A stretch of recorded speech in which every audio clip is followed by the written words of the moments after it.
Hello, कैसे हैं प्यारे दोस्तों। आई होप सभी अच्छे होंगे। सबका मोस्ट वेलकम है। तो हिस्ट्री सीरीज के अंदर आज एक नेक्स्ट वीडियो लेकर हम फिर आपके लिए रेडी हैं। तो आज हमारा टॉपिक है प्रथम गोलमेज सम्मेलन। प्रथम गोलमेज सम्मेलन, देखिए गोलमेज सम्मेलन की बात करें, 3 गोलमेज सम्मेलन हुए। आज हम टॉपिक करेंगे प्रथम गोलमेज सम्मेलन के ऊपर मैं बात करांगा। कुल तीन गोलमेज सम्मेलन हुआ था। तो प्रथम गोलमेज सम्मेलन आपने देखा था।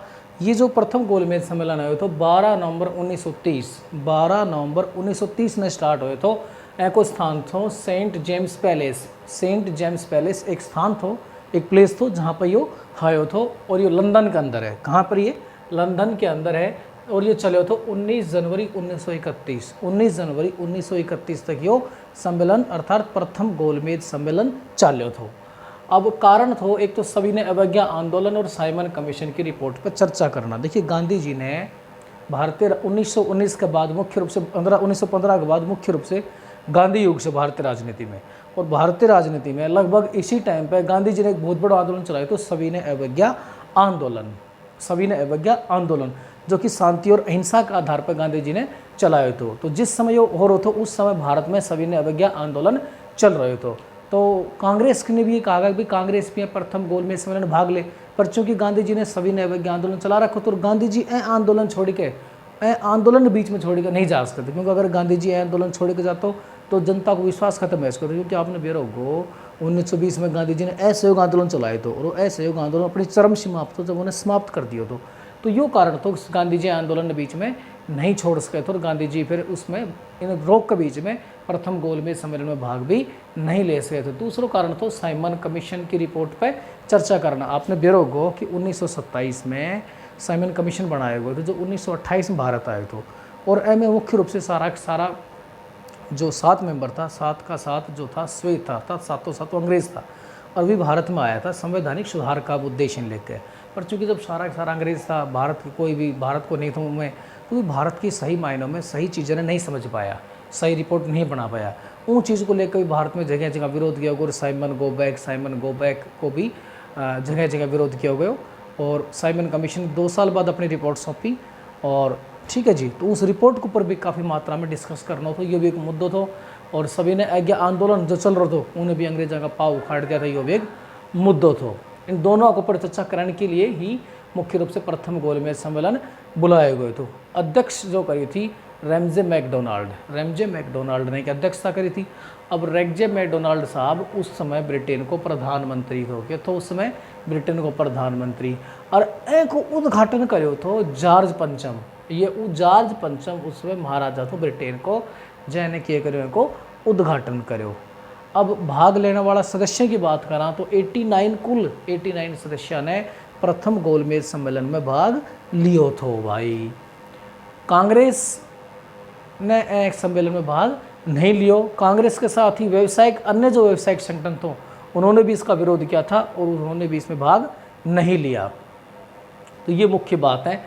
अब मुख्य रूप से अगर हम बात करें, लेकिन भारत में और भी राजनीतिक दल था और भी प्रतिनिधित्व करने वाला संगठन था जिन्होंने भाग लिया। तो मुख्य रूप से अगर हम बात करा मुस्लिम लीग की तरफ ने भाग लिया तो मुस्लिम लीग मोहम्मद अली जिन्ना, आगा खां, मोहम्मद अली, इन तीनों ने ही मुख्य रूप से कांग्रेस मुस्लिम लीग की तरफ से भाग लिया। तो देशी रियासतों की बात करा तो देशी रियासतों में जो रियासत थी उनमें 16 रियासतों का शासकों ने भाग लिया। तो हिंदू महासभा की बात करा तो BS मुंजे और MR जयकर ने भाग लिया। तो अब बात करें दलित वर्ग की तरफ से भाग लिया तो डॉक्टर भीमराव अंबेडकर। और डॉक्टर भीमराव अंबेडकर एक ऐसे व्यक्ति थे जो तीनों ही गोलमेज सम्मेलन में भाग लिया। तो अगला ब्रिटिश भारत, क्योंकि उस समय भारत भी कई प्रकार के भागों में बटा हुआ था। ब्रिटिश भारत ऐसा भारत था जिस पर अंग्रेजों का सीधा प्रभुत्व स्थापित था। और देशी रियासतें हालांकि वहाँ शासक काम करते थे, लेकिन वो शासक अंग्रेजों के नियंत्रण में काम करते थे।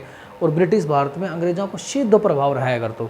तो 16 देशी रियासत थी और ब्रिटिश भारत का 57 कुल 57 प्रतिनिधियों ने भाग लियो तो। सिख कम्युनिटी की तरफ से भाग लियो तो सरदार संपूर्ण सिंह ने और सरदार उज्जवल सिंह ने, ये 2 सरदार था जिन्होंने सिख कम्युनिटी को रिप्रेजेंट करे था, अर्थात उनकी तरफ से भाग लियो तो। लिबरल पार्टी या उदारवादी पार्टी की तरफ से तेज बहादुर सप्रू और CY चिंतामणि, इन दोनों ने भाग लियो तो।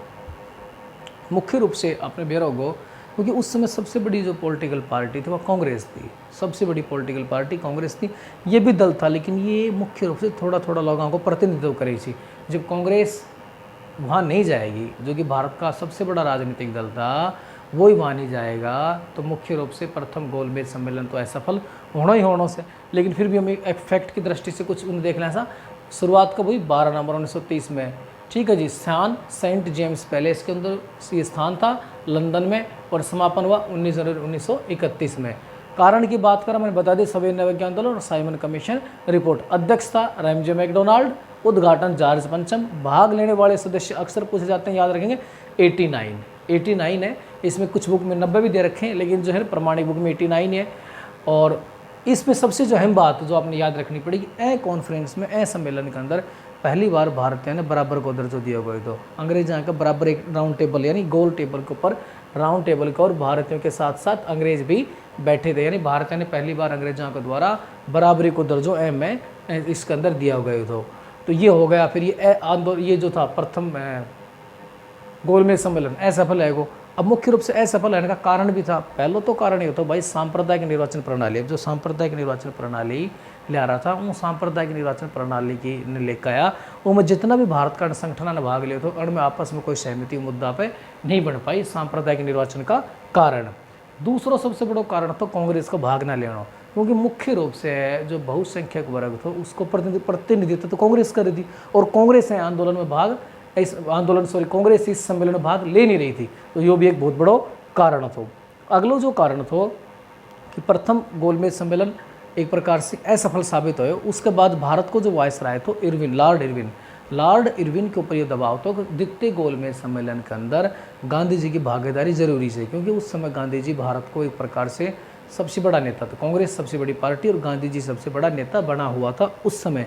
तो ये दबाव था, गांधी जी ने किसी ने कह प्रकार से आप सेकंड जो द्वितीय गोलमेज सम्मेलन में उसमें लेके आओ। तो इस प्रकार लॉर्ड इरविन धीरे धीरे गांधी जी की ओर बढ़ रहे थे, और गांधी जी भी धीरे धीरे लगातार देख रहे थे ये जो आंदोलन उसने चला रखा है सविनय अवज्ञा आंदोलन, एवं मुख्य रूप से महिलाओं व व्यापारियों ने बहुत बड़ा लेवल पर भाग करे थे। और ये आंदोलन क्या था कि शांतिपूर्वक तरीका से चल रहा था, पर गांधी जी भी सोच रहे थे कि लंबा समय तक आंदोलन नहीं चलेगा। तो गांधी जी खुद ये पॉलिसी थी, इधर संघर्ष करो, फिर थोड़ा सा विराम करो, फिर संघर्ष करो।